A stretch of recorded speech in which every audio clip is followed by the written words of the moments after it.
You must perform a post-placement cavogram with subtracted and non-subtracted images, AP and lateral view. An X-ray examination of the abdomen must be performed 24 hours after implantation.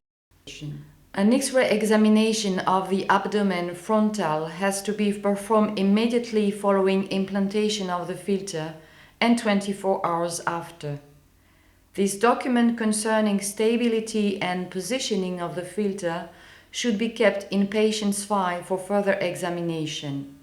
Please keep in mind that the head of the filter must be positioned just beneath the lowest renal vein. When insertion by the antegrade approach, jugular or brachial, the tip of the marker band must be 5.5 centimeters below the lowest renal vein.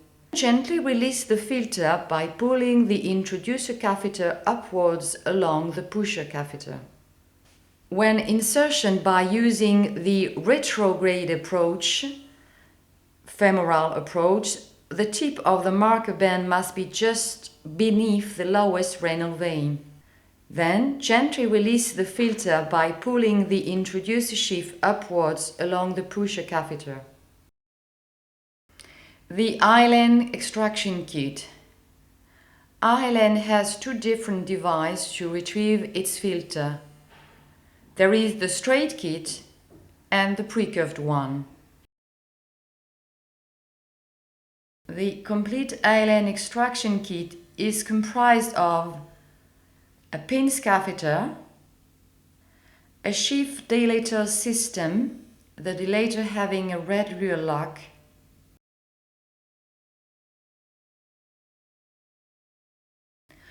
an introducer catheter 9 French internal lumen,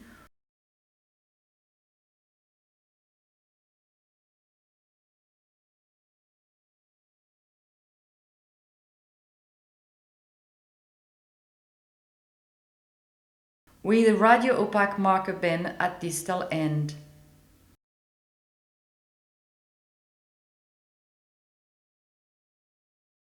A J-guide wire and a puncture needle.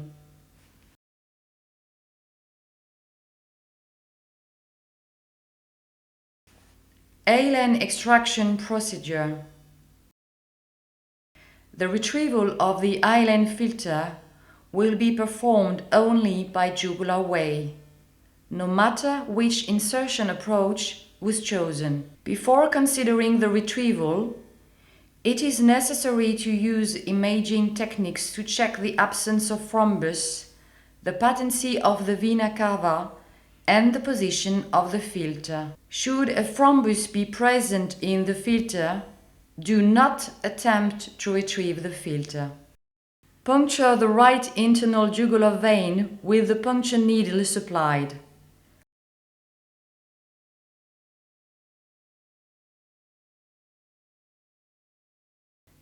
Using imaging control, introduce a J-guide wire into the needle and pass it down to a position just above the filter.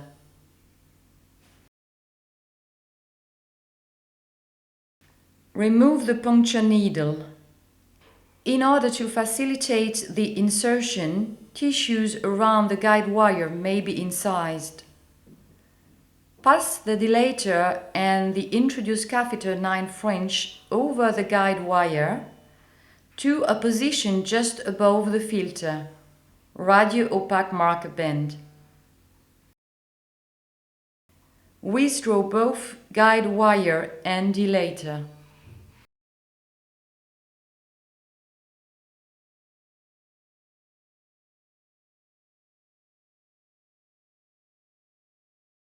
Before introducing the pincer kit into the introducer sheath 9 French, it is necessary to heparinize the sheath and to pull back the pincer into its catheter 7 French. In order to do this, turn the yellow handle to the left to disengage the luer lock and then pull back the yellow handle about 2 centimeters. Using B-planar imaging control, frontal and lateral.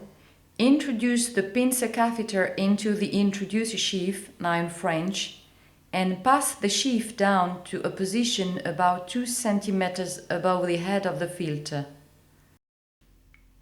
At this time of the procedure, push the yellow handle and re-engage the lock, thus freeing up the pincer hooks. Slowly pass the pincer kit over the head of the filter and bring the pincer hooks around the head of the filter, using the image intensifier, preferably frontal and lateral. It is absolutely necessary to ensure that the head of the filter is well positioned right inside the pincers. At this moment of the procedure, while maintaining firmly the yellow handle, slowly slide for about 2 cm the introducer sheath, 9 French, over the pincer hooks so that it completely grasp the head of the filter. In order to secure the procedure, we recommend to disengage the yellow handle by pulling it back 1 cm and hold it between your 2 fingers. This leads to the closing of the pincer of the head of the filter. But be careful not to put too much tension on the yellow handle because the sliding of the catheter could be more difficult. While maintaining always the tension, continue to slide the introducer sheath 9 French slowly over the filter until the black marker band on the pincer catheter is visible. The filter is then completely retracted into the sheath. At this moment of the procedure, you have 2 possibilities. Under fluoroscopy, first you may retrieve the hole. Second possibility, pull back the pincer kit slowly until the second black marker band. Check that the tension is sufficient in order to extract the filter from the introducer sheath. Pull back firmly to retrieve the filter. Perform a cavogram using the introducer sheath left in place. Withdraw the introducer sheath from the inferior vena cava and perform hemostasis at the puncture site. We remind you that you have 2 different kits at your disposal in order to perform the retrieval. The straight one and the pre-curve one, which is appropriated in case of a non-optimal centering. In order to better catch the head of the filter, it is still possible to give an angulation to the straight kit by bending it slightly about 5 cm of the pins.